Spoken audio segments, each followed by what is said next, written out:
All right, good afternoon, everybody.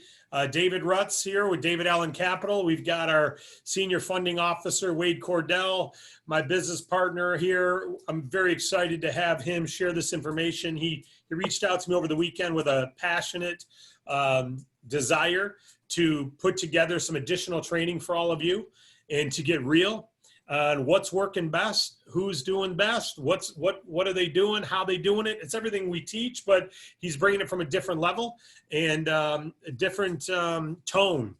You know, our goal, as you all know, with David Allen Capital is to establish freedom for those who go for it, to give you what you're looking for.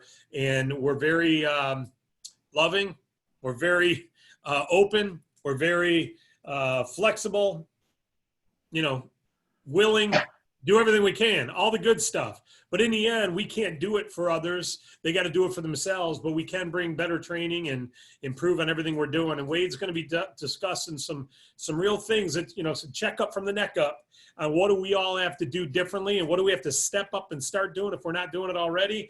It's just like we talked about in the game plan the other day. You know, it's the ones who have the hunger and the desire. There's nothing you can teach someone who doesn't have the hunger and desire to get after it. But if they've got that hunger and they got that desire, then they got a chance. And that's who you want to taproot and work with. And Wade's going to be talking about all those things today and many, many more. And I don't want to waste any time here. So I think we've got everyone in who's coming. So we've got 100 people right now. This is a large afternoon training.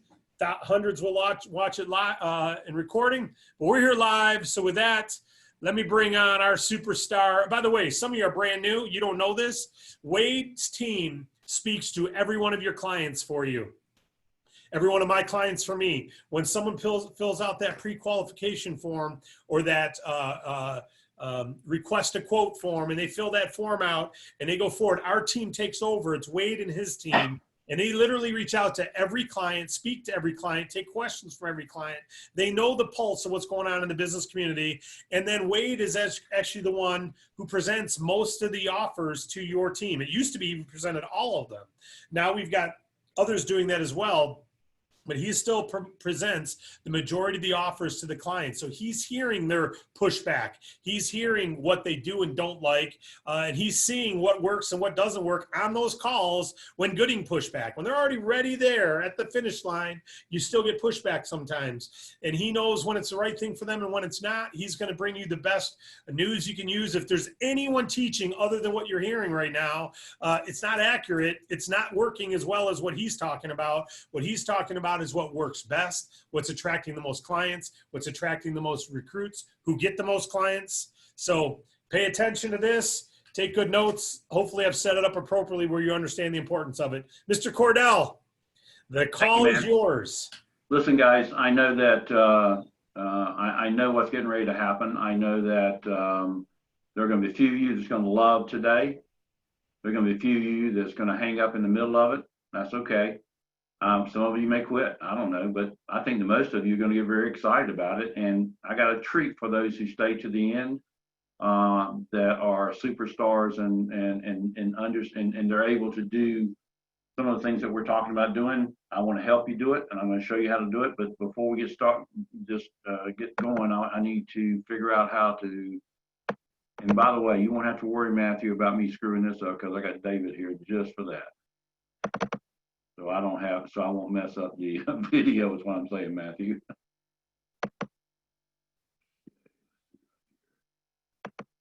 All right.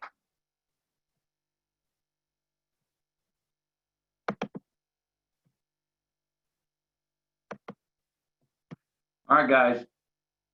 If you think this is corny, I'm okay with that. But I'm gonna talk to you about gold diggers and client getters, because if you don't have everything set in stone about what you think your success should be with the company, and you don't have it in writing, and you don't understand exactly how you're going to get to your end goal, you're probably not going to ever get there anyway. And some of you have struggled to find clients. I'm going to show you today the best practices, the things that are working right now and why they're working right now. And I'm going to say some things that are going to offend you, but I don't mean to offend any particular person, but I need you to act upon some of this information that we're going to give you today. So without further ado, I'm just going to move straight ahead. I want you to know the importance of understanding what it means when I say gold digger. You got to begin today by receiving all these success principles that we're going to be talking about. We're going to present today, and receiving this information and this training doesn't mean you're going to sit back and listen and you just kind of accept what I say. It means that you're going to actually stand up, you're going to take action, you're going to grab hold of what we're talking about, and you're going to move forward. I know this is probably corny to a few of you, but really, your DAC is a journey. It's not a destination. I've always heard that to be successful, you got to be on a journey. You can't be on a destination, because a journey is quite different than a destination. This understanding is going to change everything for you guys. A destination has a start and it has an end, kind of like going on a trip. A journey is a process, and you got to go through it in order to achieve a really successful outcome. And it's vital to experience the process in order to complete a successful journey here at David Allen Capital, especially. So today, I don't want this to be a transactional type presentation.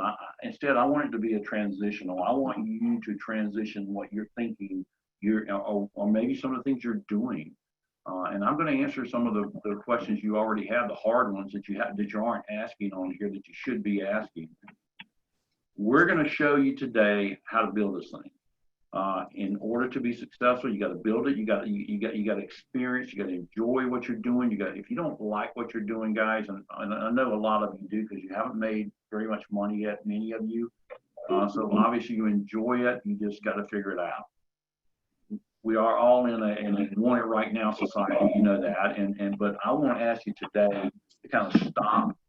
I need you to pause and maybe even reset what you've been doing. Most of you may need to go back to the beginning to reset, regardless of whatever your personal successes or really mostly what your failures have been through this DAC journey. Today, I'm going to hit the reset button, and I hope many of you hit the reset button when I get through with what all I'm going to talk about. Now, since we do have folks on here that are brand new, I just want to kind of recap what the opportunity is all about quickly. I'm going to go through these very fast. Because there's real potential here with David Allen Capital.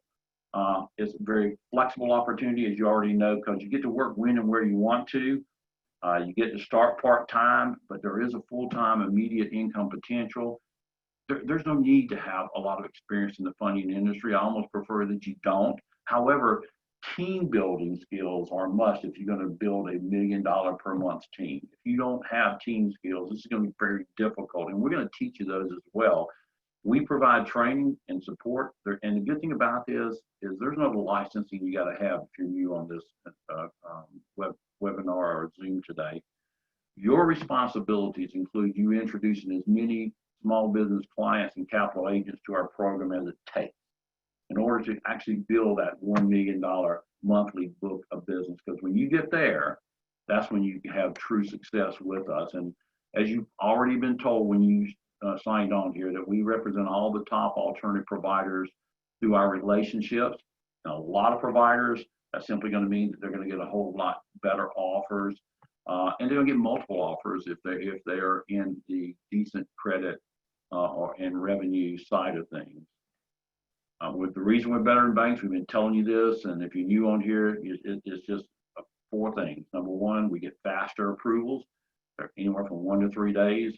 We focus strictly on small business. We value the cash flow over credit. Doesn't mean credit doesn't matter, just we value the cash flow over that credit. The terms are anywhere from 3 months to 24 months. Now that the country's opened back up, we're getting more of the longer terms. For about 2 months, we weren't getting anything over 3 or 4 months. The capital that they can get is anywhere from $10,000 all the way up to $1 million, and I can actually get a whole lot more than that now.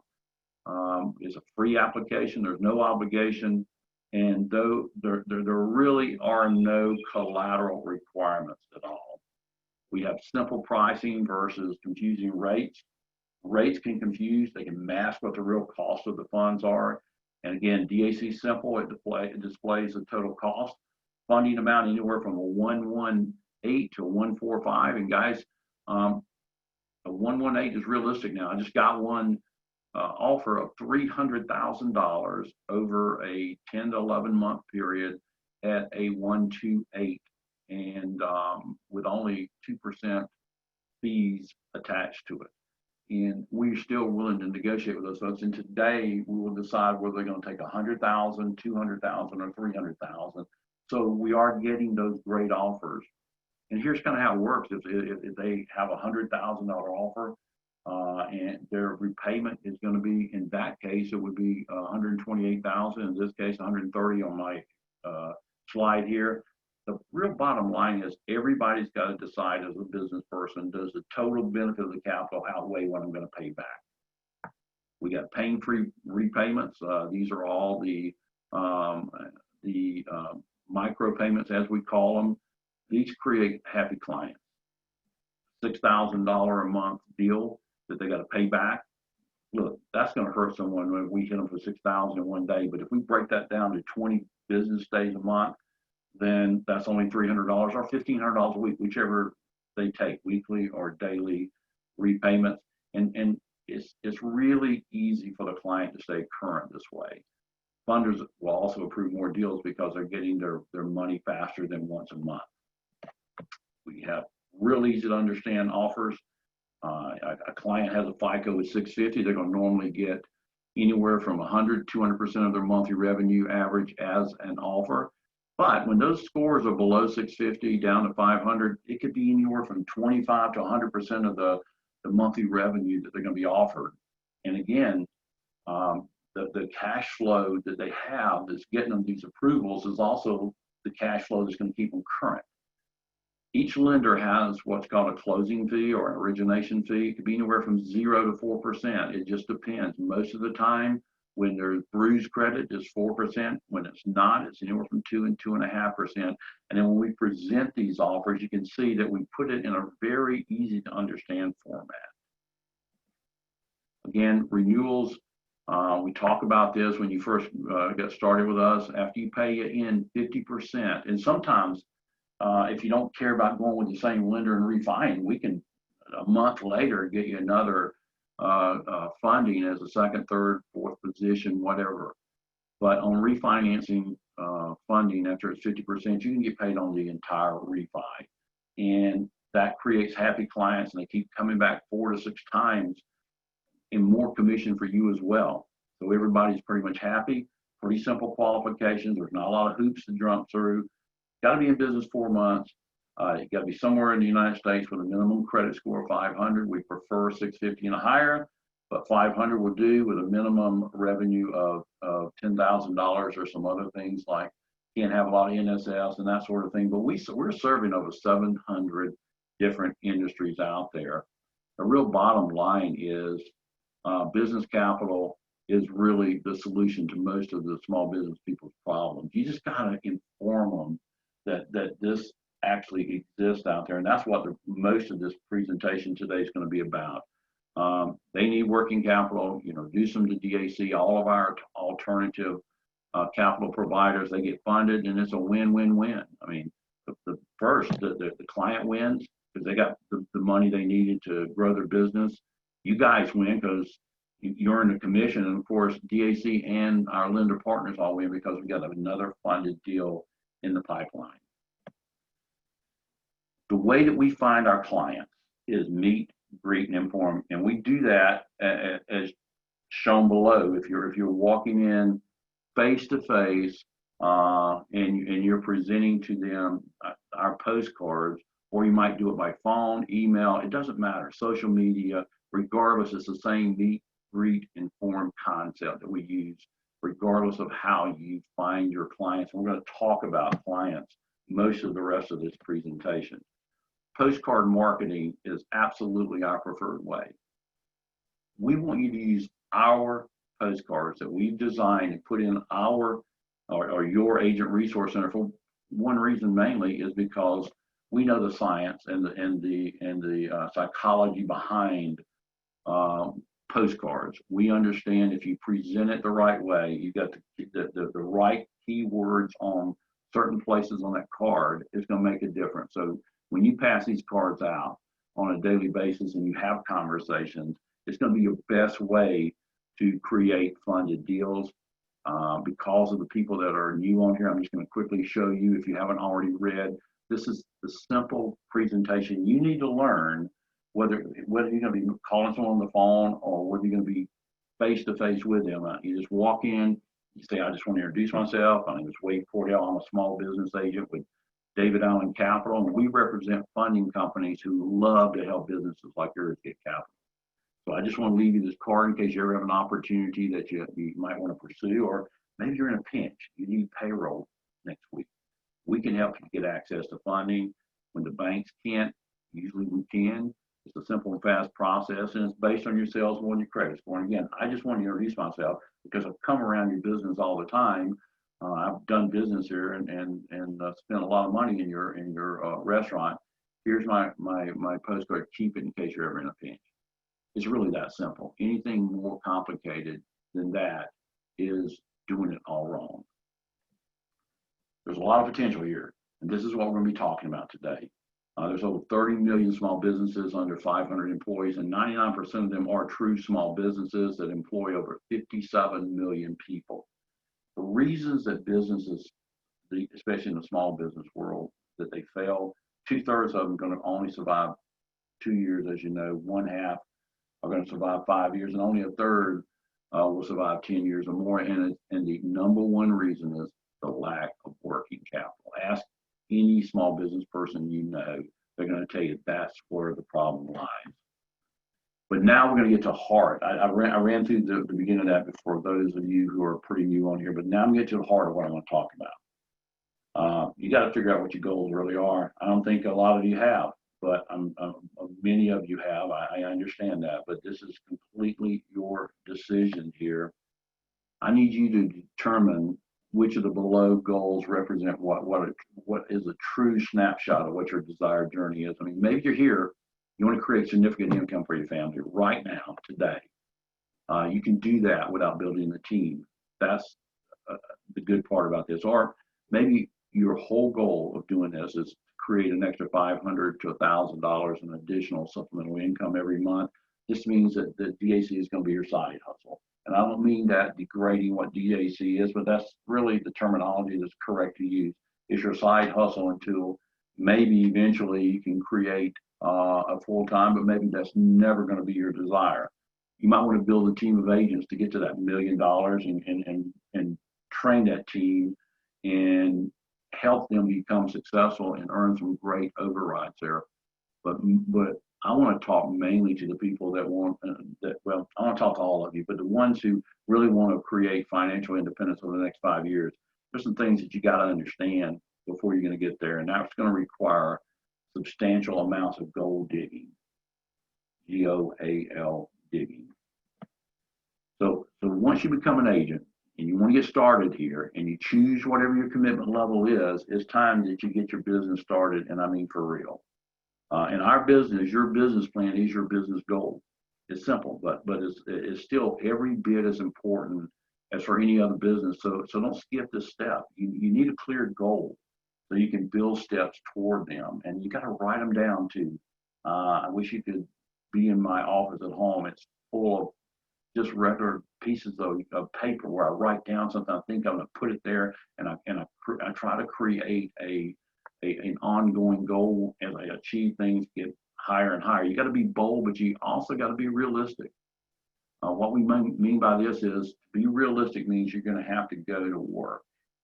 The higher your goals, the more work it's going to take, and it's going to require you to dig really deep, not also within yourself, but within what your psyche is on what is it you're trying to accomplish here. On the previous slide, I showed you 4 achievement goals that 100% of all you DAC agents need to consider. You got to decide, number one, is this a side hustle? If it is, it's going to take a different way to be successful here than what I'm going to show you. But a side hustle is okay. Maybe you want a significant executive income. That's going to take a lot, and I'm going to show you how to do it though. But you can do this with or without a team. Either one is fine. We don't care. Today's not about that. Today's about what are you going to do to build your business? How much time are you planning to put into it? I'm going to ask you just straight out to ask yourself the number of hours you're willing to put in every week. What days are you willing to put in every week? Is it Monday, Wednesday, and Friday? Is it just on Saturdays because you got a full-time job? Whatever it is, you got to figure that out. And what time of the day are you going to work? You got to understand small business people are going to see you between 9 to 5. It's just the way it is. Schedule it. You got to hold yourself accountable just as if you had a boss holding you to this, because guys, you are your boss. Prepare your initial marketing plan of action. And in our business, that means get your story down. That means learning what to say, when to say it, and how to say it. Many of you have not gotten to this point yet. You don't feel comfortable with the script that we put together until it becomes part of your being. You're not going to ever be successful. You got to say it over and over and over again. And the great thing about it is when you make mistakes, and nobody knows it but yourself, and you're going to get better and better and better at this. Craft your elevator pitch. That's your signature statement. We're providing that. I gave that to you earlier. Don't worry about being perfect. You'll adjust at the more that you say it, the more that you get into it. And remember, at DAC, we meet, greet, and inform. We never sell anything when it comes to funding. You got to plan the day for your initial or your reset launch date after today. Like and join all the social media networks that you see out there. Anything to do with DAC, you need to do that. You need to market calendars, attend 100% of all the weekly Zooms that you possibly can attend. I'm going to give you some things you got to add to that in a few minutes. Always invite 2 guests, preferably prospective agents, to any and all the meetings you come to, and reach out and reach up to any mentor that you have in this business. I know that David has put a mentorship program together, but it didn't seem like everybody was that interested in doing it.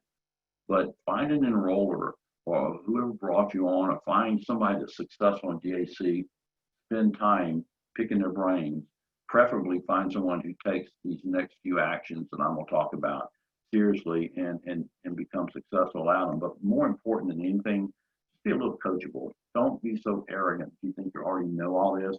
Now that you've set all your goals, I just want you to pause for a moment and then start digging deeper.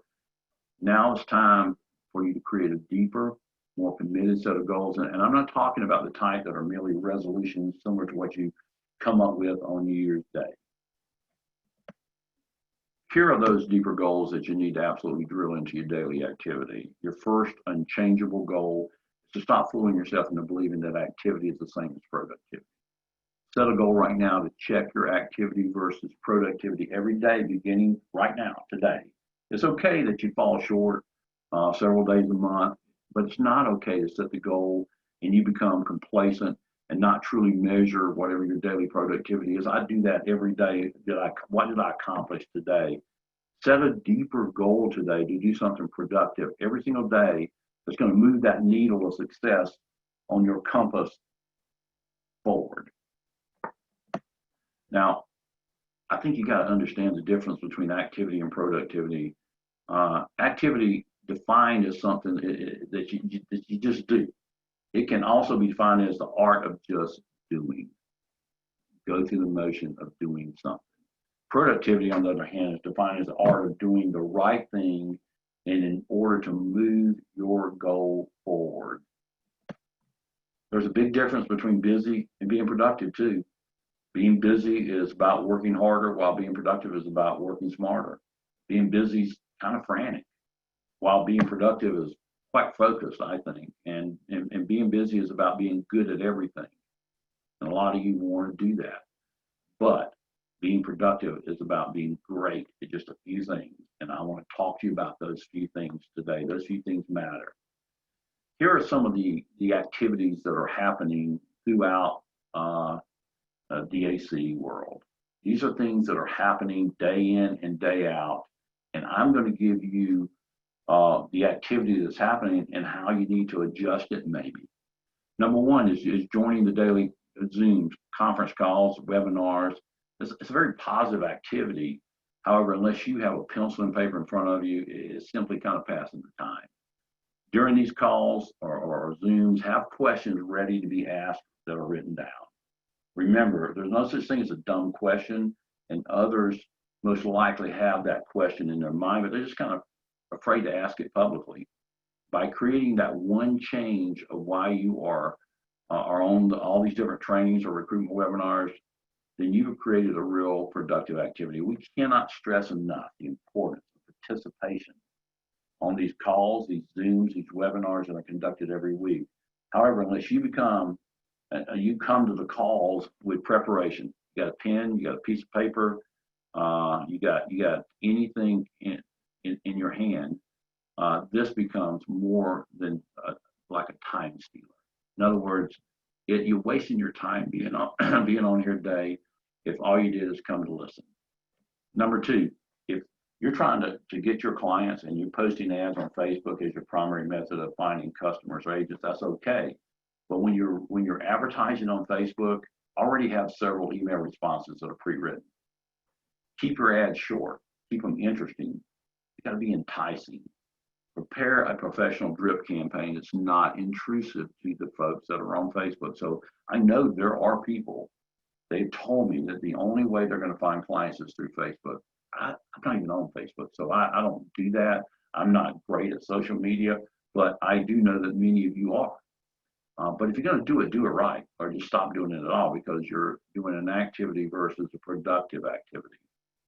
Number three, placing ads on Craigslist as your primary method of finding clients or really agents, either one.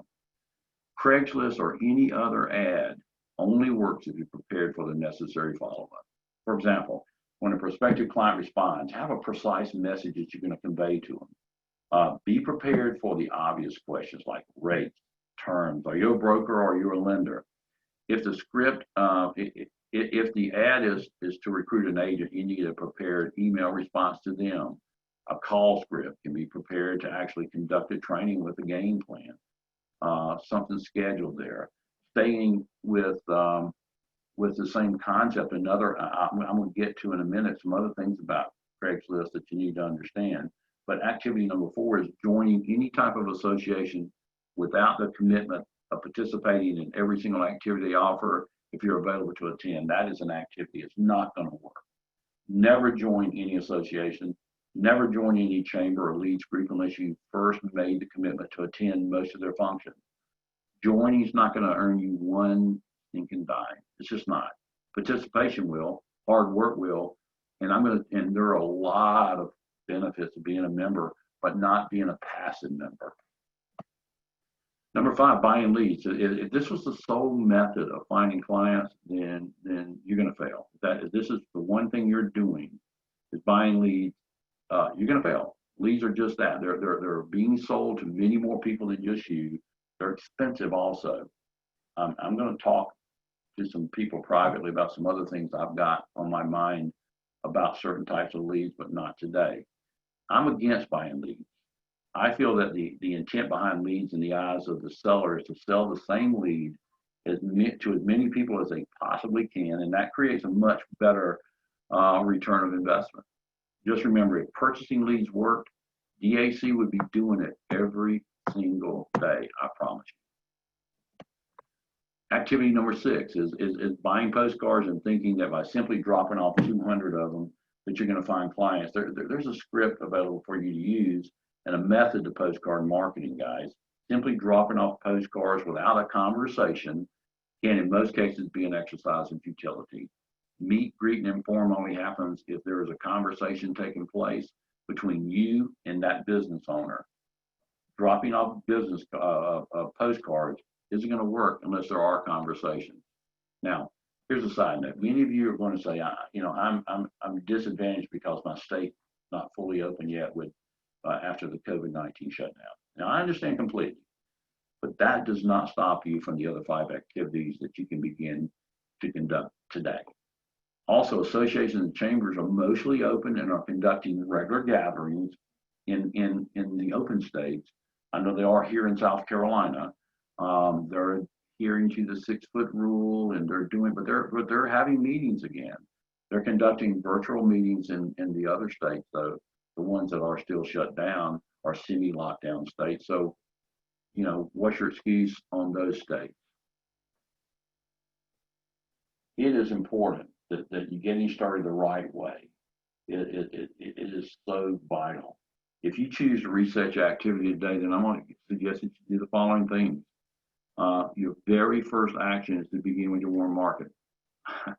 You got to send every single business owner you know an email, and preferably call them.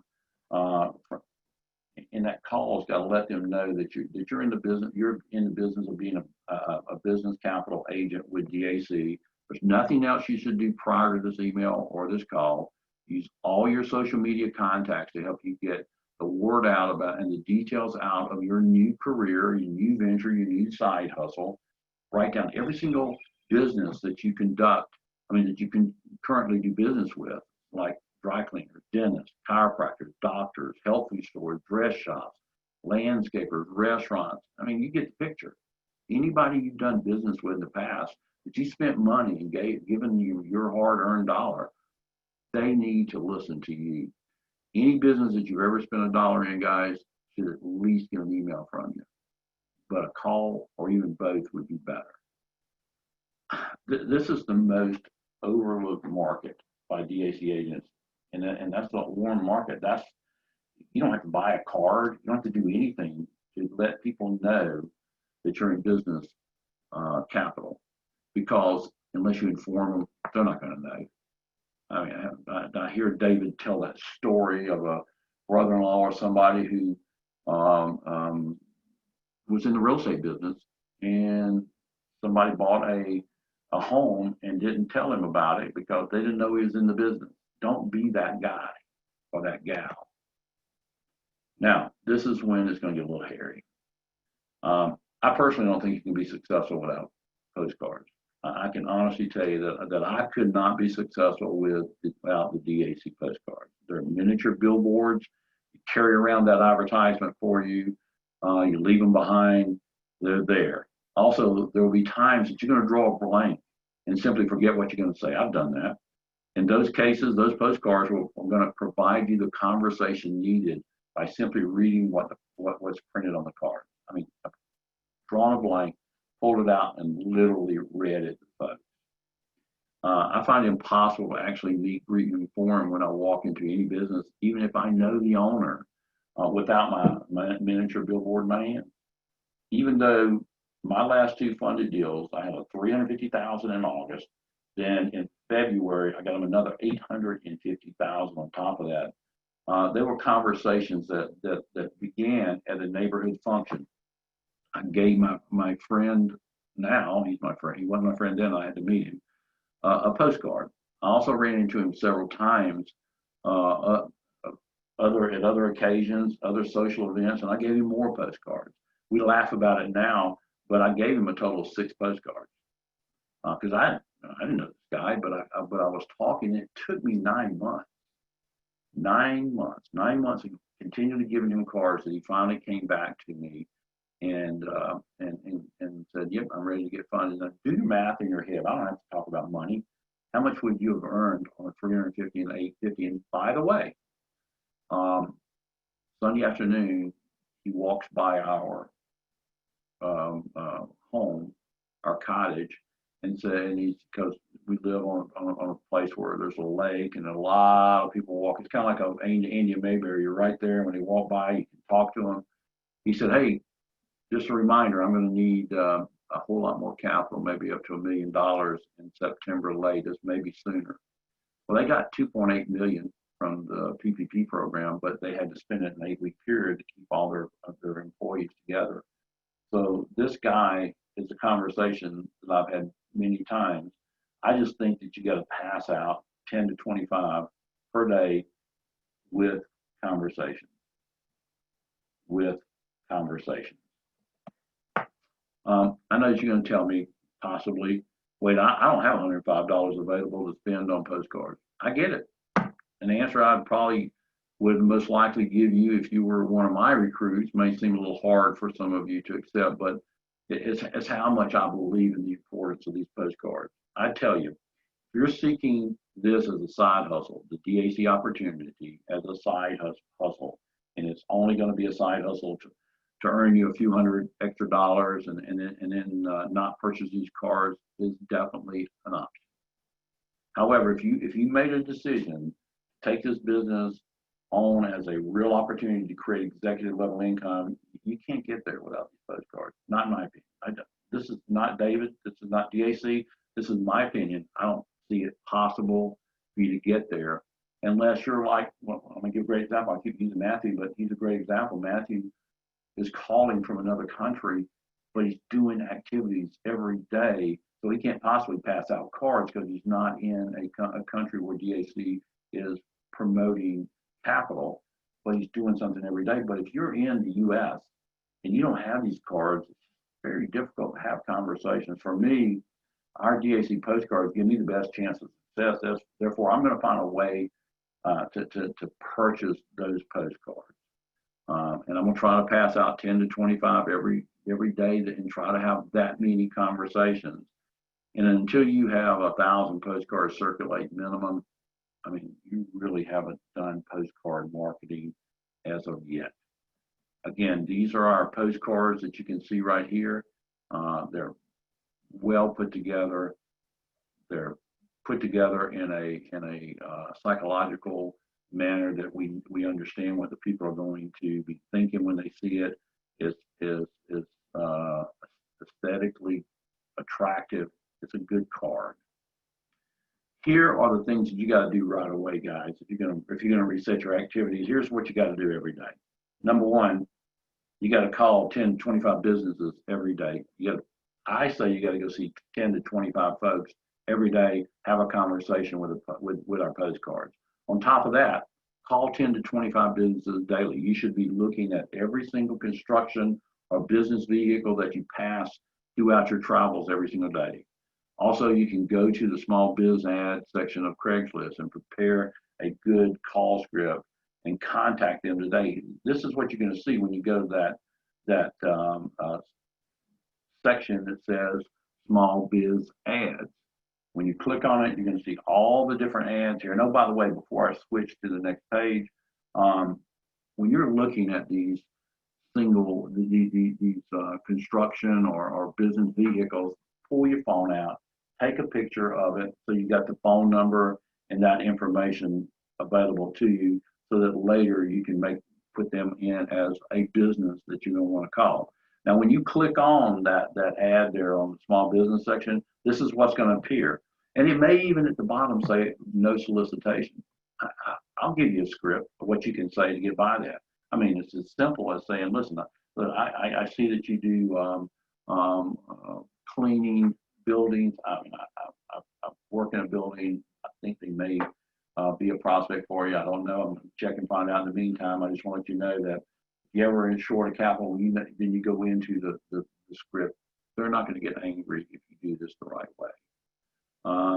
It's important to write a great script, but this is one way that you can find businesses to call. One way. And there's going to be at least 20 to 25 of those every day you can click on, and you can have fresh ones to call. When you're calling those 25, you can also choose to place ads on Craigslist under the financial section for clients. It says financial services and then financial, you can click there. I think it's anywhere from $5 to $25. I don't even know if it's as much as 25, but I know it's like $5 to $15 to place an ad in the financial services. And hey, it may work. It's worked for me before, but it may not. The way that you're going to find names of people to call, because a lot of you say, well, you have great, where am I getting these people to call? I mean, I'm in a halfway lockdown. I can't get out there and pass out cards. Well, do it the old fashioned way. Use a phone book. Go to your local Chamber of Commerce website. You can download 100% of the membership information that usually is really readily available with phone numbers and contact person names. Do that. Go there. There's some people to call. Just introduce yourself and say, hey, I saw you on the chamber site. I just want to let you know that I'm going to be coming in, and oh, by the way, here's why I called. The internet's a great resource. You can go and look up any business in any town. You can do all construction in this town, and you'll be able to find these phone numbers. You can also go to Dun and Bradstreet website and get them. And I've got another way you're going to be able to do that we're not going to talk about today, but it's something interesting coming. But these are just a few options, guys. There's no excuse for not having 25 that you can call if you can't go out there and have those conversations. And even if you can go out and you have those 10 to 25 conversations, you can always sit in front of your desk and you can knock out 25 calls in an hour. Email 10 to 25 businesses daily. And here's a few places you can get those emails. You can do the emails at night. When calling on businesses face-to-face while conducting your daily postcard marketing, pick up the business card of the owner. If you're genuinely contacting 10 to 25 new businesses daily and having conversations, then you already are building the business card pipeline. Understand something. When you walk in and you see and you're not able to talk to the owner and only the manager's there, pick up the business card. Leave the postcard behind, pick the card up, and then you've got someone else you can email and call to make certain that they were given that card in the first place. Find a reputable email marketing company that can provide you the information at a small cost. Listen, I've done email marketing. I haven't had great success, but for every $200 I spend, I made more than that. But you may not have the money to do it, but that is an option of doing nothing. It's much better than doing nothing. Get the emails from any association that you join, detailing their membership list. And again, these are a few of the ideas. Join a local chamber.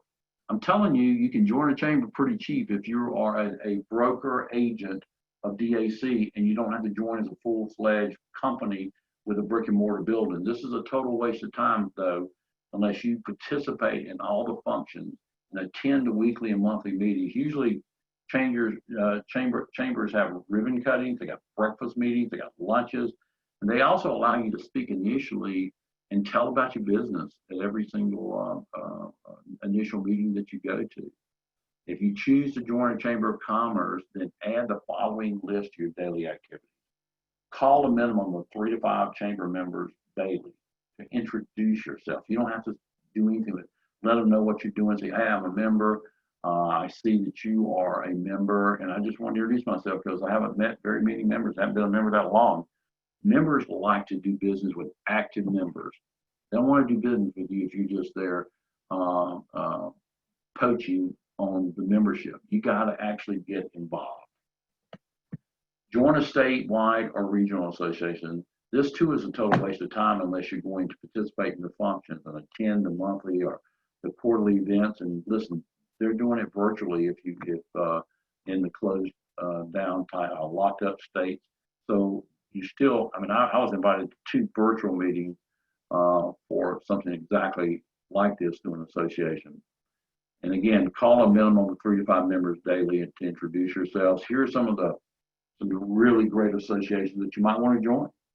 Home builders associations, they're usually local. You don't want to join the state when they work really good in their own local area and they're going to get a positive result. As a matter of fact, the guy that I just brought on here in Greenville, South Carolina, just dropped in a couple of construction companies and he just joined the association, but he's well known in town and God, a great response. Matter of fact, one lady today told him, so listen, I know we're going to need some capital soon, but I got about 4 or 5 other people I know. We've been talking about this at various functions. Can I have a few of your cards? Pretty cool there. He got excited. You got trucker associations. Trucker associations usually are statewide or regional. Restaurant associations are usually statewide. And then B&I groups. And the good thing about those, they're not going to let one type business be a member at a time. But I'll tell you, if you join those, they're going to put you on the spot to refer businesses to one of their membership besides yourself. The good part is everybody else is doing the same thing for you. That's another thought. Contact your local community banks or credit unions and partner with the loan officers on their turn downs. This hasn't been successful for a lot of you because you haven't done it the right way. banks are holding on to their capital reserves more than they ever have in the past. They are simply not lending to small business clients unless they got great credit of 720 and above FICO scores, and they have great collateral that they can put up as well. Much of the time, the local banker will simply refer the client to you. They most likely feel that accepting any type of commission will be a conflict of interest. And so these bankers want to help their clients. Once they see that you're not a competitive situation for them, you're not trying to move their client to another lending institution, they're going to be a lot more receptive. And if you want to really meet some of those folks, join a chamber because they're in every single one of them. Set up referral agreements with companies, organizations that have small client base. There are countless numbers of these all over the place. And this is just a few. And by the way, this is what I'm working on big time personally, especially CPAs and accounting firms. Man, they are the best referral in the world. They refer you to one of their clients. Their client's going to take the time to talk to you because their CPA said, hey, yeah, this is a good thing to look at. You can bring that CPA in as an agent, or you can just pay them a referral commission yourself, whatever you want to do. There are property and casualty insurance agencies that sell their policies to small business people. You got commercial realtors out there that I've been talking to a couple of that have businesses that are in their buildings. You got small business co-ops. You have local finance companies that will give money like a Regions Finance. Those finance companies are going to give money to individuals, and a lot of those individuals that take that money at a very high rate, higher than what we charge, have businesses, and they use that same funding that they borrowed to help fund their business. Many of you today are going to be thinking, joining any chamber or an association costs money. I don't have it. I can't afford it. And I realize it's essential to my business and the success of DAC, but I can't afford it. I get it. But you need to understand that if you are in a financial bind today, your first obligation is to yourself and most importantly, your family. And that obligation is to find a job as soon as you can to provide immediate income. Then allow the DAC opportunity to become your side hustle until it's not. Again, if you are in a position where you don't even you need money so bad you don't have time to work for it, you need to get a job. That job can take the place of funding your DAC side hustle. It can take the place, and it'll feed your family. That's the most important part. It is really okay to start out part-time with DAC and then kind of work your way into a full-time career. This could take weeks, months, and yes, it even could take years. But in the long run, it's going to be worth the time that you spend. But now to address the issue of cost to join one of those groups or even purchase postcards. DAC has a policy in place that will reimburse you up to $500 of the membership you pay to join any chamber of commerce or association. And once you funded $100,000 within that organization that you join. So as soon as you fund $100,000, send us a receipt for what you paid for your membership, and we'll refund up to $500. And because of the fact that you're not a brick and mortar building, you're probably going to not even pay anywhere near $500. And as far as postcards, I truly believe they're vital. Simply put that purchase on hold until you save the $105. David and I were talking today. Hey, if you're going to, of course, I know you're not going to theaters every week right now because they're all closed down nationwide. But think of some of the things that you're spending money on, and maybe you can save up that $105. I just think it's a valuable and a vital piece of the puzzle for your success. And a quick review of the 5 things you got to do almost every day, and that is pass out 10 to 25 postcards daily with conversation. Number 2, email 25 businesses every single day. Call 25 businesses on the phone if you can every single day. And once you establish the association, chamber, or other group that you wish to be part of, call 3 to 5 members and introduce yourself. And then finally, find one place to place an ad for clients or leave random postcards. Well, how many postcards should I have on the streetway before I can expect to be funded? Well, it's really about conversations. The more conversations that you have, the more pre-quals you're going to have. Postcard marketing is all about introducing yourself to local businesses. In my opinion, that for every 30 conversations, you're going to see a pre-qual. 30 conversations, not 30 cars passed out, 30 conversations, and you're going to see a pre-qual. Bottom line, this is all a math issue. We provide offers to 80% of the pre-quals submitted and fund 80% of those. Now, I realize that dropped dramatically over the last couple months. I get it, but things are back to normal. I'm telling you, they are. Our offers are better than ever. But you need to understand, passing out 1,000 postcards with 0 conversations will result in 0 funded deals. Mark my word, that's 100% true. Well, where should you leave multiple cards? Well, it's the fact that conversations create pre-calls. So in turn, that's what really creates funded deals. As stated previously, postcard marketing is all about introducing yourself to local businesses. 30 conversations will give you a pre-call. And I suggest that you leave a small stack of cards at the following businesses. Every time you go get your car washed, leave 10. The people will pick it up and take it with them. Every time you see a bulletin board and you're in a coffee shop having a cup, pin one on the bulletin board. If you go to a business like in our building, there's 60 different businesses here. This is a big facility, and a lot of them in this building are good prospects, and I've left just about all of them a postcard.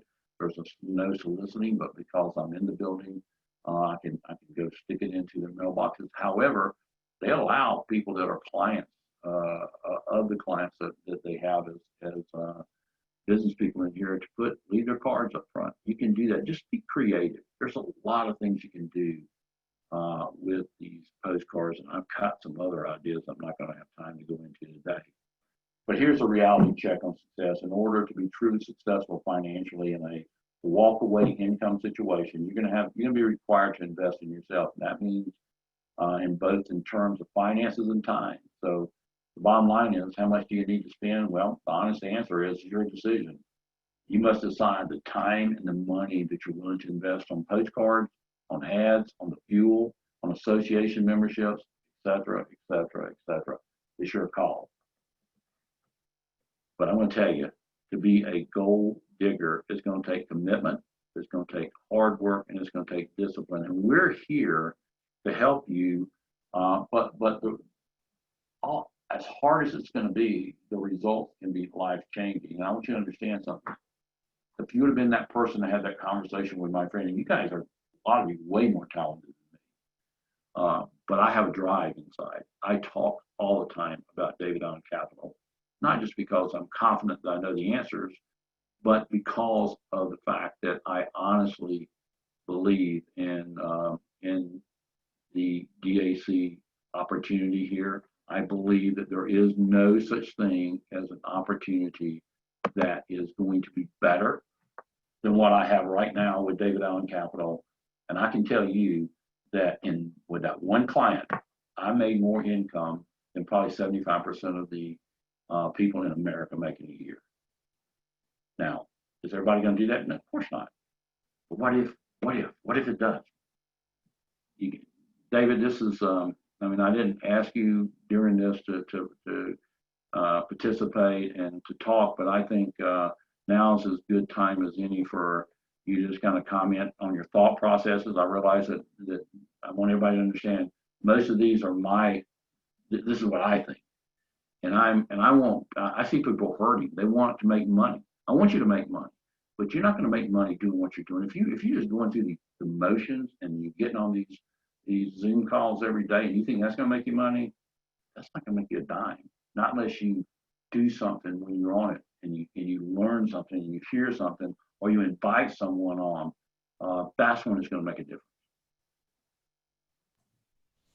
I love it, buddy.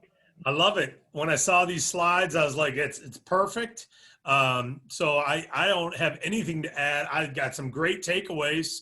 And I will just say this: you mentioned my brother-in-law who was in real estate, and no one knew he was in real estate. Of course, the family knew, but I only heard it through someone else in the family. And he went into he was in a business that you had to go out and find business.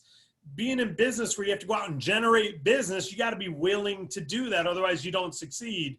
He went into the car business where people are coming into him, and he's done very well. Some of you don't want to go generate business. You want business to find you. Business ownership is not about business finding you. Business ownership is about getting out and finding businesses to help and support. So Wade, you did an awesome job. I have nothing to add at this point. I got a text from people during your event. One of them said, man, Wade is a clinic. Wade is on fire. The comments are very positive. I would just say this, I wrote down what you must do first, warm market. What you must do after that is use all those activities to turn them into productivity rather than activity. Productivity rather than activity. And I got nothing else to add, buddy. You covered it all. Let's go to the questions. If you got a question, folks, do me a favor. And what I'm going to do is use the raise hand function. There's a raise hand function down in participants. You'll have a raise hand. If you click that, then I'll call on you. I'm not going to mute everybody. We've got almost 150 people on. There'll be some mute background issues. So hit the raise hand button and we'll start with that. Let's go to Eric Thomas first. Eric, you got a question for Wade? Real quick. Yes, sir. Thank you. Great presentation. Was wondering if it would be made available to us. The slides or the recording? Slides. Yeah, we'll look at it. We can, the recording we made available right away. We got to look at the recording, the slides before we make it available to everybody, but I see no reason why we wouldn't. What we're trying to do is be consistent. About 90% of these slides were in other slides that we already have available. So we're going to figure out the most efficient way to get it all out. But the recording we made available right away, the slides sometime in the near future. Okay, thank you, because it'd be a great resource just to have on hand and go over again and again and again. You bet. That's why the recording will be there. You bet. Thanks, buddy. Appreciate it, Eric. Okay, so now let's go to Curtis B. Curtis, you are unmuted. You got a question, Curtis? Yes. Hey, excellent presentation. So my question is there a group or a subgroup I can plug into for accountability? Somebody give me some more personal guidance on this? What? Well, I'll take that one, Wade, because we do this regularly. Yes, there's a couple things. Number one, as the Get Started training talks about, you want to do a game plan with whoever enrolled you and have accountability with them. If they're not accountable to this business because they're not doing it right, then what you want to do is email support@davidallencapital.com, find out who's your enroller tree. There's someone who enrolled them and someone who enrolled them. Someone is benefiting financially from your success. We want to team you up to them for accountability with the right leader. And then there's also in our Facebook page and DAC Facebook group, there's also the mentorship program where you can team up with someone else. But we highly encourage you start by going through your enroller and their enrollers and make sure we find the right person in your enrollment tree to work with, Curtis. Okay, awesome. Thank you. Thank you. But by the way, it's probably one of the most important things you can do is build an accountability partner, as we mentioned in the game plan. It's critical. Thank you, buddy. Great question. In fact, if you don't have a question for Wade, if you got I want to take the questions for Wade about funding, about how to approach people about funding, those type things most. Not team building right now, but funding related questions. If you don't, lower your hand and we'll go to you last. But let's go to Ellen Wynn. Ellen, you got your hand up. Ellen, you got a question for Wade or a comment for him? I do. Great presentation. Thanks for taking your time out to do this with us today, Wade. Hey, can you clarify the qualification for a business that had to shut down temporarily during COVID? How many months and what's their volume got to be right now to be eligible for funding? Well, things have changed drastically in the last 2 weeks. So that's been a moving target, and it was a bad moving target at the beginning, but now things are, they understand as long as they can they can, we look at the type of business, should they have dropped like they dropped? And if they should have, which most of them should have, there's a few essentials that shouldn't have.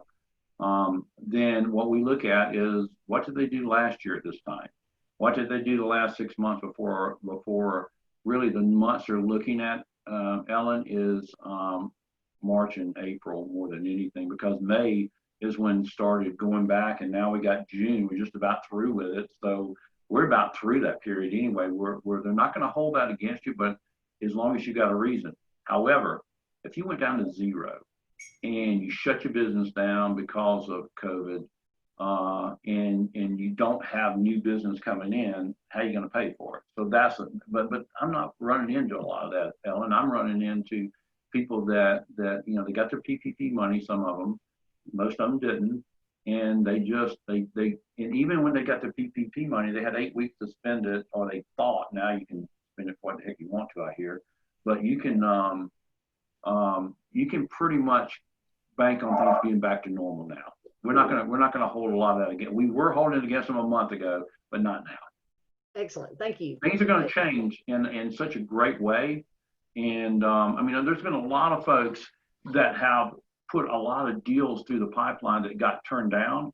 The reason they got turned down were a lot of them were used car dealers, a lot of them were folks like that. But one of the biggest reasons they got turned down is they just haven't gotten any kind of traction after being closed. And without traction after being closed and revenue, it's hard to get them. It's hard to get anybody funded. I wouldn't give them my money if I was a lender partner, and you don't have the money to pay for it. You're not going to use my money I give you to pay me back.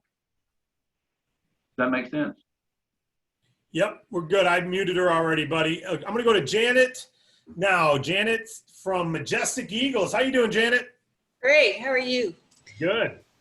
I had a client that was denied, but in the meantime, they've really had some really good things happen for them. So do they start from the beginning to reapply, or do they just take what they had from you and say, okay, here's my updates? When were they declined? When? Yes. It was like March or April.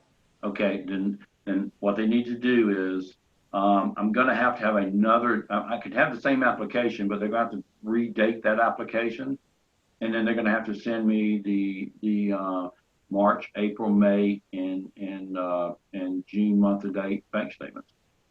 Okay. We already got the other ones. Because when they applied, their truck it's a sanitation truck. Right.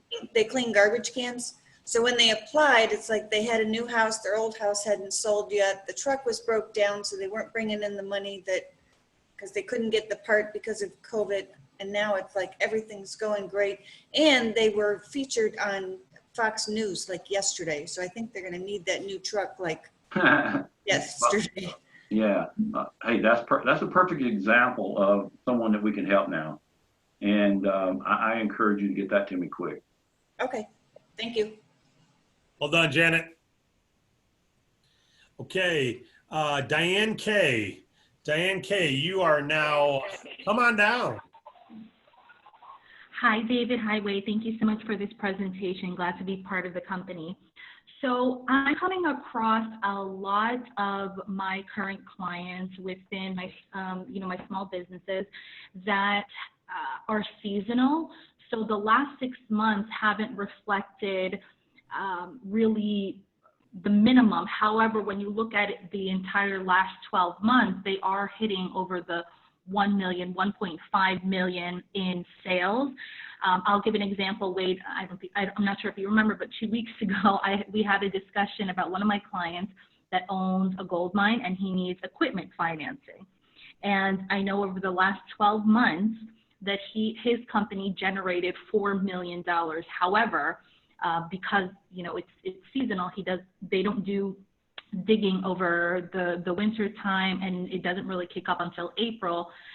His bank statements don't reflect that profit. Is there anything that we can do for these companies that perhaps are profitable but not within the 4 to 6 months? Yeah, it is. Actually, now it is. It probably wasn't a month ago, but now it is. I'm gonna have to get 12 months worth of bank statements, and then I'll have to get all those financial documents like the P&L bank statement, that sort of thing. I mean, a P&L balance sheet. What I need you to do is send me an email to that effect, and I'll send you an email of what I need. Okay, fantastic. Thank you so much. You're welcome. Good question, Diane. That's great news. Okay, so now we're going to go to Barbara Ray Gurley. Barbara Ray, you're up. Let me try this one. There we go. Later. Yeah. Hi, David and Wade. Thank you very much. That was super informative. I probably have to run through that a zillion times before I catch on to it, but that was really great. I was kind of already answered a bunch of questions I had. One thing that that I wanted to ask, that I haven't heard touched on at all. I used to bird dog for a bunch of investors out in Arizona. So I'm wondering, do you do any funding for them? Because again, like Janet's question, you know, it isn't like a regular flow often. It's kind of, you know, I've got 3 houses, I have 1, I have this, you know what I mean? It's kind of an irregular thing rather than a general flow of business. Is it something that we fund at all? David, I couldn't really hear her very well. I'm sorry. I heard everything except the industry. What type of industry? Property investment. Property investment, Wade. Yeah. Yeah, that's tough. That is so tough. And I mean, even though I had a property investment this week and got them an offer, but they were looking for bank rates, and the only reason I got them an offer was they had other revenue coming in outside of investment, and you know, turning these houses around, or whatever properties they're turning around, just nobody wants that industry, but we'll take it. But they got to have more than just, I mean, they got to have consistent 5 or more deposits every month. Oh. And just clear, wait, somebody, I know there's a lot of beginners on here who haven't seen the basic training yet. It's in the Agent Resource Center, which covers a lot of how Wade started this training. That's why he went through it pretty quick, because it's in the basic training. But property investing, we're not going to give terms, like he said, bank rates. A lot of people don't know what that means.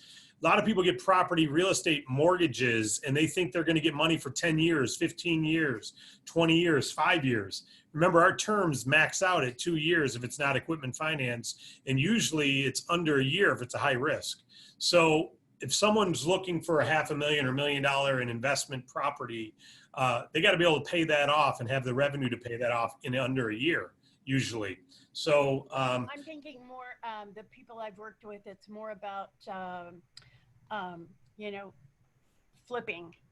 They flip properties. So they'd be looking for, you know, maybe 30 to 50,000, whatever, to do repairs or whatever, really depending on the property.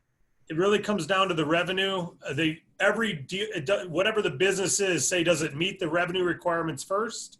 The number of deposits, the revenue, and all that. If so, that's a high risk industry, but we've done it, as Wade said. Great, thank you. Thank you, Barb, and thanks for the compliments to Wade on the training. I agree with you. I think he knocked it out of the park. All right, we got Cheryl. Not sure which Cheryl, but Cheryl, you are up now. You're unmuted. Go ahead. Hello, how are you? Good, Cheryl.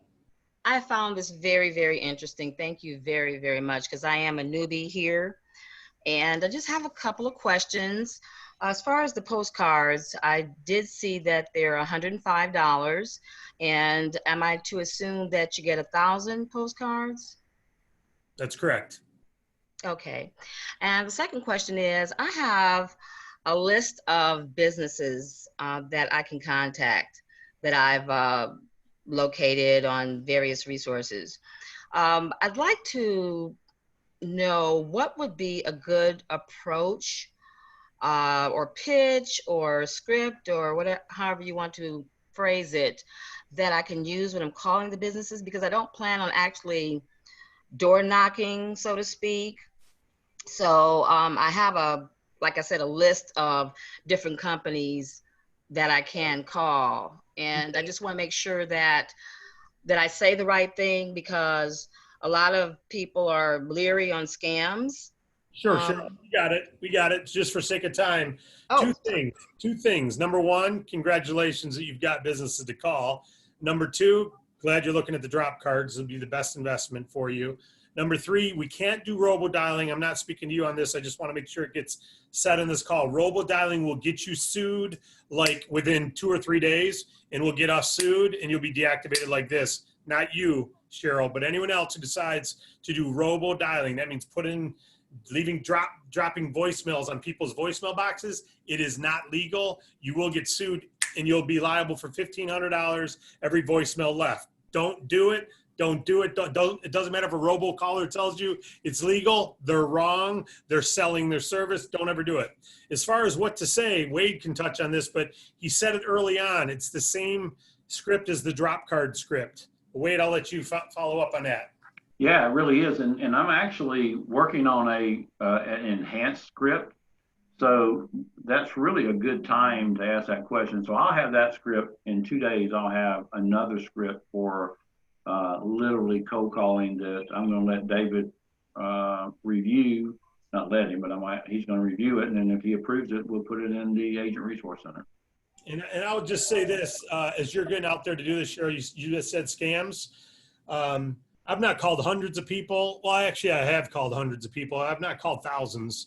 But I can tell you what has worked for me, that I'll tell everybody that I call, because I'm that guy that does not want to be telemarketed. I want to hang up as soon as I realize it wasn't a call that was requested, but I've got a heart for compassion. So I hear people out unless I'm busy. But if you use the drop card script, you just want to introduce yourself, and you want to meet the owner to get them capital the way the drop card scripts, or at least let them know we can get them capital.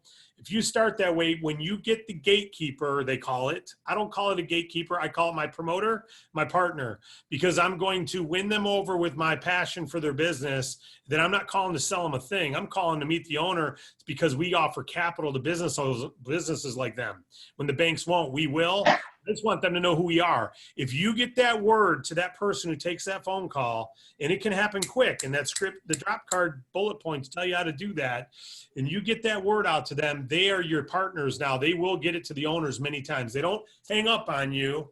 They actually promote you. So follow what the training says there. The basic training goes through that in detail. Wade had a slide on it here, and we go through what to say, how to say it. It's what works best. So follow that, Cheryl. Thank you very much. And I know Wade will add some things to it, some other stuff, but it's going to come down to that same logic of just a couple enhancements on phone versus live. Thank you very much. Kelly Harrison, you are up. Kelly, what have you got for us? Let me try to unmute you one more time. Nope, Kelly's no longer got her hand up. There you go. Oh, there you are, Kelly. Yeah, you got a question? It's a pretty simple one. Thank you so much. I had picked today to reinstate and start again. So this was perfect timing, and didn't know about it until this morning. So mine's quite simple. Back when you were talking on the setting up referral agreements, you used BNI abbreviation. What would that stand for? It's a business network group, and they're a leads group is what they are, and every town has one, at least one. My town has 3. I don't know if we'd have enough people in this town to make 3. But I'll start with 1.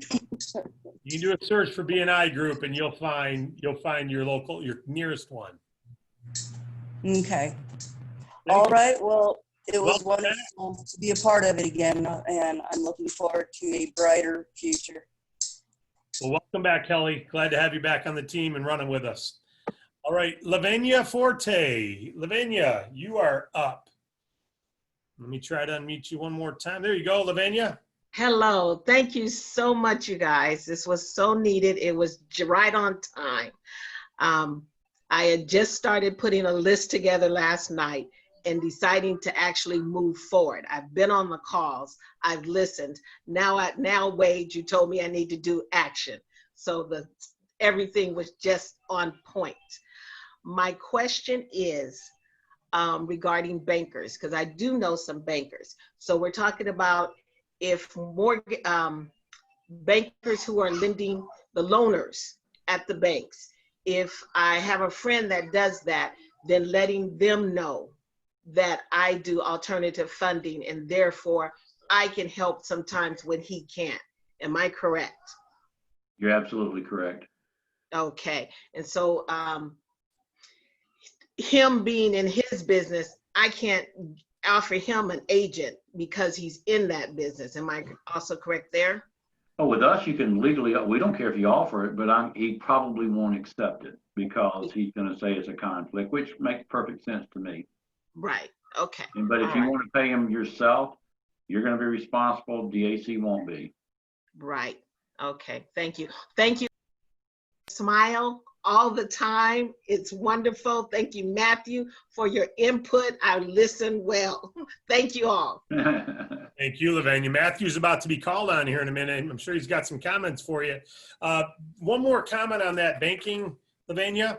And for anyone else who's not heard this yet, when you're approaching a banker, remember, we're not competing with the bank. If the bank can get them approved, the business should get approved there, unless they can't wait for the approval process. But the bank's going to give them better pricing on the money. They're going to give them that $100,000 cheaper than we're going to. So if they can get approved at their local bank, they should get the money there. We're not competing with that bank manager. We're cooperating with that bank manager and helping them when they have to say no. So when you approach that bank manager, don't go in there thinking like you're taking something from them. You're offering them a benefit for when they have to tell their current clients no, rather than saying no, we can't help you. They say, we can't help you, but we've got a relationship with someone in town who helps fund businesses that don't meet our banking criteria. And they refer me to you. Now that's a good person to give a stack of cards to, right? So again, we're not competing. When I first started, I was anti-bank because that's why I started this company. When they wouldn't give me money to start a business, it kind of got in there. And I was a little offended by them after giving them millions of dollars for many years. I was anti-bank. I'm not anti-bank anymore. I'm cooperating with the bank. I'm not happy on how hard it is to get money with them, but I'm happy to help all those that are not willing to help. Thank you, Lavanya. Matthew DeHane, you are up, buddy. What question or comments you got? Several. Thanks for the compliment, all. So this is the Wade, you did a fantastic job as usual. That was extraordinarily informative. And the reset button thing was awesome, man. It's really what it's all about. I just want to reiterate something, David, you mentioned. This is the key about being active and productive. Get comfortable being uncomfortable, or get familiar with being uncomfortable about not calling somebody. You believe you've got something that's really good for somebody, first of all, consider what it is that we're offering. 80% of the businesses can't get money anywhere else. So just get the concept straight. Are you doing this for a good reason? If you've got good intentions, and if your orientation, your foundation for doing this, you got a why, right? It's a double-edged, it's two things going on here. I found my why, I got to do something, but if you think you have an opportunity to do something and fulfill your why without helping people, then do it. This is an opportunity for you to actually do that. This is really exciting. And you should get uncomfortable once you understand that you are in fact helping them with all of these things we offer where they can't get elsewhere. Then you need to be uncomfortable with not calling them. Oh, I'm afraid. People get, I'm professional, what is a professional anyway? It's just somebody that practices good practice and perfect practice, right? And it's okay because nobody's going to smack you in the head for not doing it right or making a mistake. I mean, even if they did, you're entitled to defend yourself. But I mean, what's the consequence? The consequence is not helping somebody that's going to go out of business because you were uncomfortable. Come on, give me a break. Just be uncomfortable about not helping them. And that's just number one. By the way, Wade, I did not receive a razor from you, and I found one.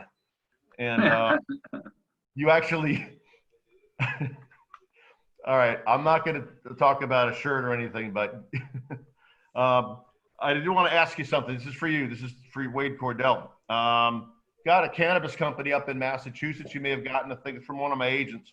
and he's been rolling for about 3 months. He's doing a lot of revenue. He needs equipment. Does he need his 3rd month bank statement to get going so we can help him out? That was one question. Yeah, it's about equipment leasing, right? And how long, and he just started, right? He's got 2.5 months of bank statements, I believe. Yeah. Over 50 a month. Yeah, and he's got revenue, pretty good revenue coming in, right? June, he's already up to his equal for his previous 2 months, so he's rolling, and he needs equipment. Perfect. Now, I just send me what you got, and I can tell you that we actually have a brand new partner that specializes in funding and leasing the cannabis business. Awesome. With equipment. With Cool. equipment and funding. Yep. Yep. Awesome. That's awesome. And they want to give a lot of money too. They're begging us to get to try them. Yep. So, okay. Thank you, Matthew. Appreciate it, buddy. And I love the comments. Morgan basically sent me this mug, get after it. And it's basically what you're saying. It's one thing to, that reset. Sometimes you got to reset every day, folks. Good stuff. Matthew made a comment there. I got 2 more questions, but Matthew made a comment about get uncomfortable not helping people. And really, first get comfortable being uncomfortable working, and then get uncomfortable not working. Like he said, if you had a life jacket in your hand and someone's in a kayak and they just flipped over and they're having struggle, are you going to keep your life jacket in your hand when you're on shore, or are you going to toss them the damn life jackets? I would hope you're going to throw them the life jacket. That's what business capital is. 75% of businesses fail for lack of working capital. 80% of them cannot get approved at a bank, and you've got the life jacket. It doesn't do you any good sitting in a box. These don't bear any fruit sitting in a box. A bag of daisies or a bag of tomato seeds ain't going to bear any fruit sitting in a packet. You got to put those seeds in soil. These need to get in soil. It's a conversation with a business owner. I'm sorry. You got me off track there, Matthew. Okay. Bill Schall. You're up, Bill. How you doing? Great job, Wade. Thank you. Quick comment. Here in New York, there's a order from the governor that there's no cold calling until September 7th. So I don't know about other states, but you guys got to be aware of that. And then I had a question for Wade. You talked about speaking with accountants and possibly attorneys and other professionals like that. Do you have a script for that, and have you had success with that yet? Well, actually, I want to address the communist nation of New York. The state of New York. But I don't agree with you, but go ahead. I just started really honing in to accountants and CPAs, and my first 2 experiences have been fabulous. I mean, to say the least. And I'm not talking about the large firms. They're going to be very suspicious of anybody that wants access to their clients. I'm talking about somebody that has probably a couple of hundred clients, that sort of thing. And I don't have a script. I'm doing it. Everything I do based on that script that's in the back. But I think it would be, I'm really not opposed to writing scripts the rest of this week at night. And you're going to see, though, they're very, very, very, very similar to what the script is of introducing myself. Okay, great. I'm not big on scripts either. I'm talking more of like bullet points. So, that you're hitting, that's all. Okay. Thank you, Bill. Thank you, Bill. And keep in mind, cold calling, the governor's obviously talking about face-to-face knocking doors. We care call. We don't cold call because we're caring about the people we're reaching out to, and the phone is fine for now. Thank you, Bill. All right, so let's go to Mark Wynum. Mark, we have unmuted you. Have you got a question for Wade? Yes, I do. Hey, Wade. Great show. Loved the reframing on gatekeepers and loved the information about networking with companies like accountants and whatnot. I do have a question. Would it be possible to get a digital version of the postcard that we can email or put I'm working with a fella who's teaching me about how to really optimize LinkedIn accounts or profiles to make it very attractive to businesses to come to your LinkedIn profile. And I was thinking, a digital version of the postcard on a profile at LinkedIn that businesses can visit from all over the country and world. The way this method is being taught might be interesting. Yeah, Mark, a couple things. Number one, if you type on LinkedIn your replicated website, davidallencapital.com/your ID number, an image will show up, which is basically almost the front of the postcard. It links right into your replicated website then. We also have PDFs in the Agent Resource Center under marketing. We have documents that you can email, which is the postcard, but in an 8.5 by 11 form. Same information. And then we also have textable images that are not your website image, but it's basically like the front of a postcard, but in the shape of a phone. So we think we've got that met with those three. And I think the replicated site is actually the one that we see the most benefit from, because your ID is tagged into it electronically, digitally. So that's what I'd recommend. Have you tried those yet, Mark?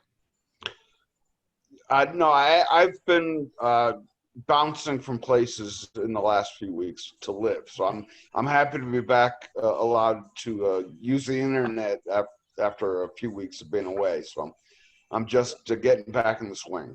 Welcome back. Go ahead and type in on your phone, on your social pages, on your LinkedIn. If you email someone your website, all you got to do is email davidallencapital.com/your ID number. Send that email. It links right to your site. And if it's a social page or a text, the image pops up. You can test it yourself. I already got my own domain name that I forward to my DAC address, businessfundingpower.com. Perfect.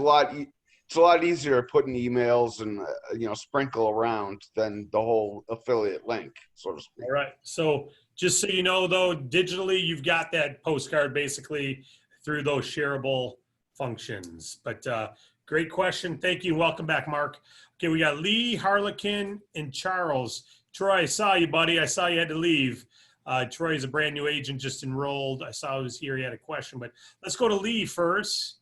Lee Bowman, you're unmuted. You got a question, buddy? Hey.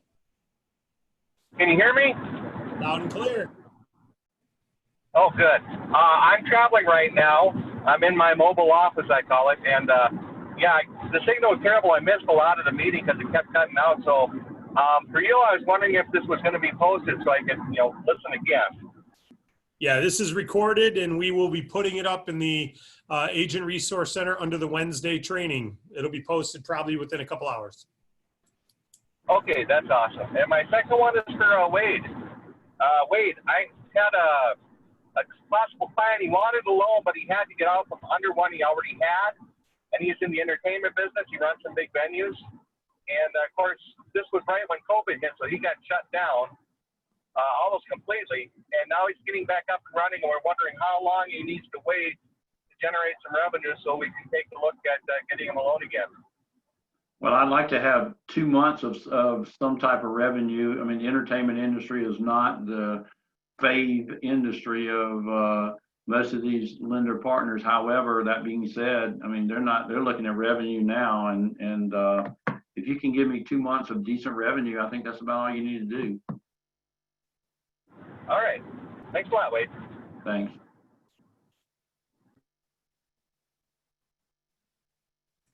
Be careful out there, Lee. Okay, let's go to Harlequin. Harlequin, you got a question for Wade?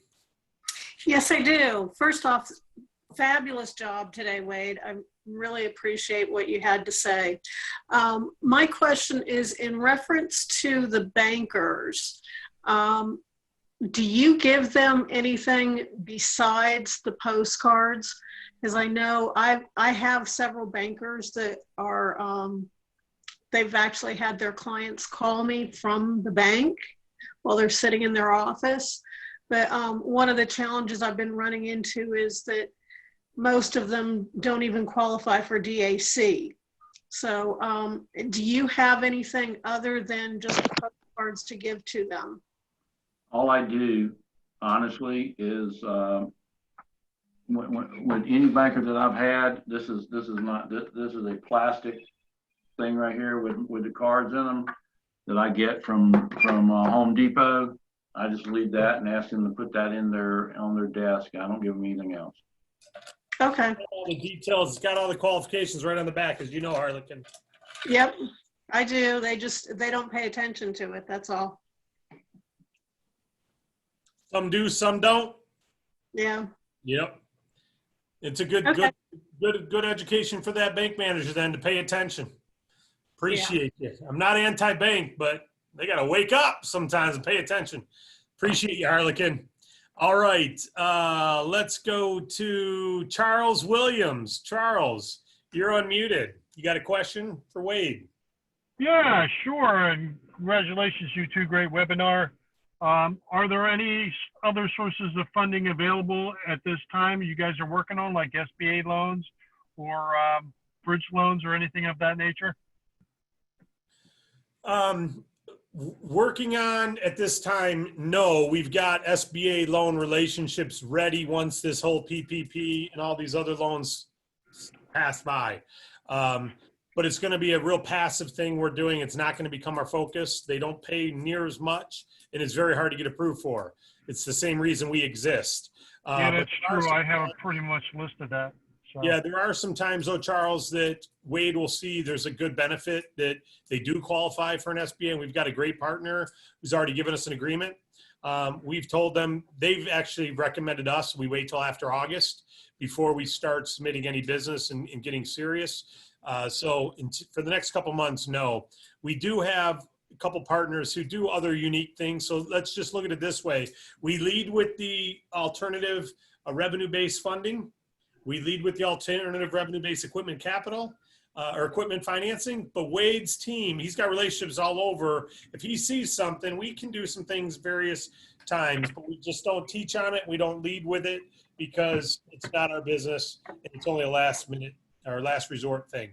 So right now, what we've got on our site is what we want to focus on. Hoorah. Thanks a lot, gentlemen. Everybody. Thanks. Wade, do you want to add to that at all, what I just said? The only other thing that we're seriously looking at to launch quickly is a factoring situation, mainly in the healthcare industry, but a few others. Can you explain what be factoring is for the people who don't know what factoring is?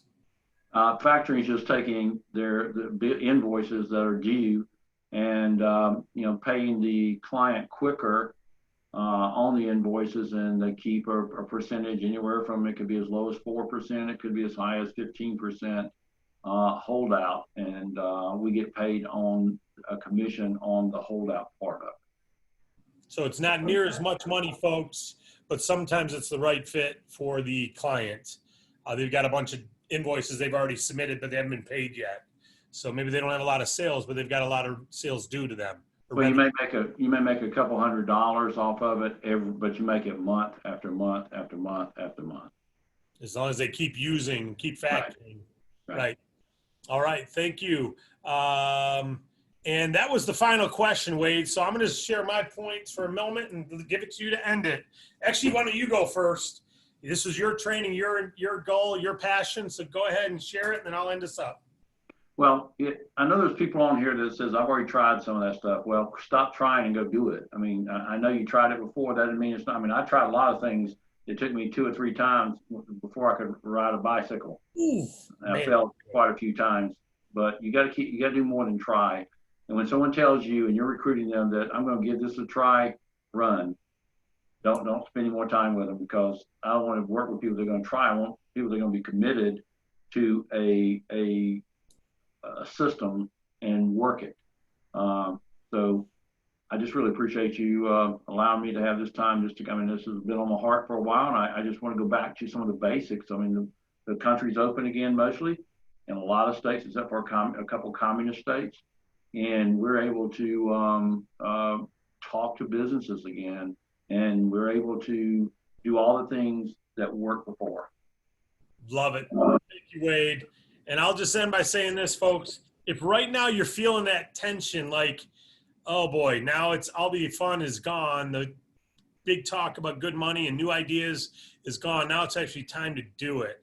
And you're starting to feel that feeling that Matthew talked about, that uncomfortable. That's exactly how you're supposed to feel. That's perfect because it means you've got goals that are higher than where you are. Don't beat that up. Don't hide from that. Don't run from that. Embrace it. Be excited that you feel something. When you don't have that feeling, you've gotten complacent and you've given up on making change in your future. You've given up on changing your zip code. You've given up on changing your income. You've given up on making an impact. You've given up on helping businesses. You've given up. Until you have that feeling, you've given up. And when you've got that feeling, you have it. You're pressing forward. So as Wade said, just do it. As Morgan said, just get after it. As Matthew said, get comfortable being uncomfortable until you're uncomfortable with not doing. It's that simple. God bless you all. We'll see you on tomorrow night's webinar for new agents, 9 p.m. Eastern at DAC Zoom. Appreciate Wade. Rock and roll, buddy. Great job. We'll get this posted as soon as we can. Everyone give yourselves a hand.